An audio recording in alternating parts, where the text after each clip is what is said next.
Good morning, everybody, and good morning, daughter. Um, Friends and family that might see this. The question today is: How did the prodigal son's father handle his rebelliousness? Um, and that's, I think, a reasonable question. First, let's start with a definition. What is prodigal? What does that mean? Prodigal son. Prodigal means sinful living. So the son actually had decided to rebel not only against him but everything his father, but everything that his father believed in. Now, and it's a form of insanity. And how do we know that? Because at the end, when the son is in the pig slop with the pigs, eating what they ate, it says in the scripture that he came to his senses. He came to realize that he was definitely in the wrong. But the fact that he, quote, came to his senses means that prior prior to that he was out of his senses. So it's a measure of insanity. The devil is definitely insane, diabolically so. So when the son insisted and demanded that the father would relinquish his portion of his future inheritance to him, the father did not hesitate. He relinquished a third or a fourth of his estate, whatever it was. I don't know, but it was all that was due him, that would have been given to him upon his death. He gave that to him freely.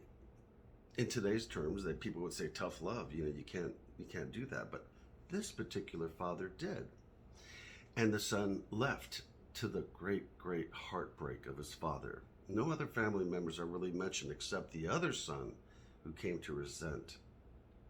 But the father spoke to him lovingly and patiently. So the son left, and he lived prodigally. He as long as he had a money bag, as long as he had money, he had friends and he had people that were willing to help him spend his money. And before too long, that money was exhausted. Now, the focus of this video, daughter, is the concept of, well, how did the father respond? What do parents do today that may not be as wise? Because he's responded wisely.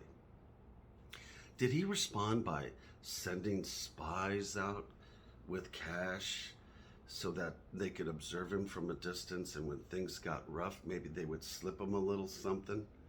Or did he respond by hovering over him and not allowing him to fall and skin his knees and to be injured and to suffer? Because only through suffering do we learn compassion. So he did none of those things. As a matter of fact, when he spoke to his son after he had returned, the father said he was dead to us, which means he let him go permanently. And it was up to the son to return or to die or to never be seen again. The father did not hover. He did not send officers or any of his staff to observe from a distance or to interact directly. He never did that. Instead, he watched, and he watched continually. He always watched for the horizon that he hoped his son would one day inhabit, as he would watch him. Now, how do we know? Because it says in the scripture that the father saw him from a distance, which means the father was continually looking. You know, when you have a beloved dog that you love so much, and that dog waits for you to come home, and he never stops looking or waiting. Or maybe kids come off a school bus. I've seen this on YouTube.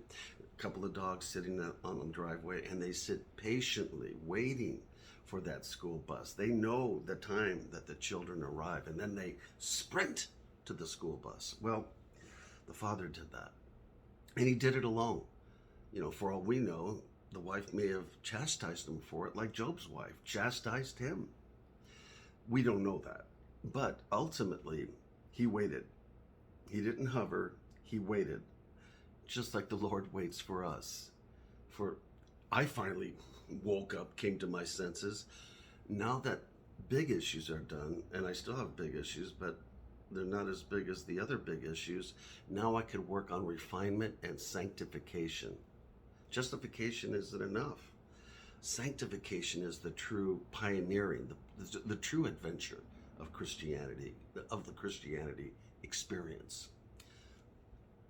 So he said, kill the fatted calf, get him clothing. He replaced all that. He came shabbily. Remember, he was in a pig slop, and I promise you, nobody provided him clothing prior to deciding to going home. He went home as he was, just like we go to the Father as we are, tattered. Our righteousness is filthy rags. We come that way, and we are washed, and we are clothed, and we are sanctified, which is a lifelong progress. So the brother, again, he was furious. I've never let you down. Again, you could compare this to the 99 sheep.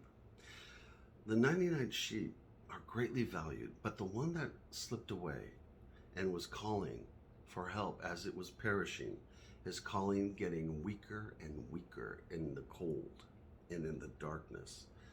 And when the father or the shepherd finds that sheep, does he scold that sheep? Does he rebuke that sheep? No.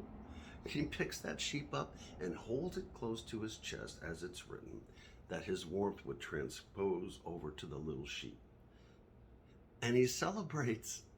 The other 99 have great, great value that had never left. But the one who had left, upon his return, there is great celebration. And that's you and I, daughter, friends, family. That's you and I. That one of us that would be recovered. There is great jubilation in heaven, great happiness.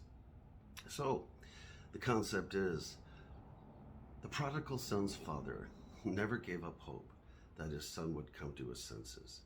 And he was there for his son, though he was not there physically, but he was there in spirit. And upon his son's return, great happiness. So let's be like the prodigal son, everyone. Let's get to the point that we recognize our filthiness, and that's the beginning. The hungry, blessed are those who hunger and thirst for righteousness, who see themselves as they are. That's the value. So let us take a lesson from the prodigal son's father in patience, in faith, in hope, never-ending hope. That hope would have only died if he died, but he didn't. And the other son, I'm hoping, eventually came to understand. Thank you so much for anybody who sees this. Again, subscribers are nice. I don't do this for any form of gain or recognition. But if you feel that this has sense, if it makes sense, would you consider sharing it with others to help other people that I can't reach? And I would like to give a shout out to Doug Batchelor with Amazing Facts. I've loved him. I've studied him for many years. But so long, daughter. God bless anybody else who's watching. And I'm a little bit amateurishness at this, but it's all the same to be of service. I'm very grateful. Have a wonderful day, everyone.